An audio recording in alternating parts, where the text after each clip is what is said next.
What's up, YouTube? Today I wanted to show you the simplest way to add a link to your Snapchat story or post.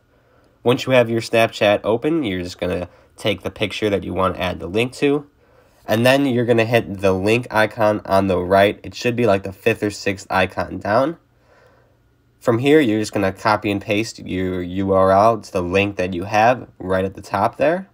And this is a step that a lot of people miss. You're going to hit the blue button all the way in the right-hand corner. It's going to take you to the actual website itself.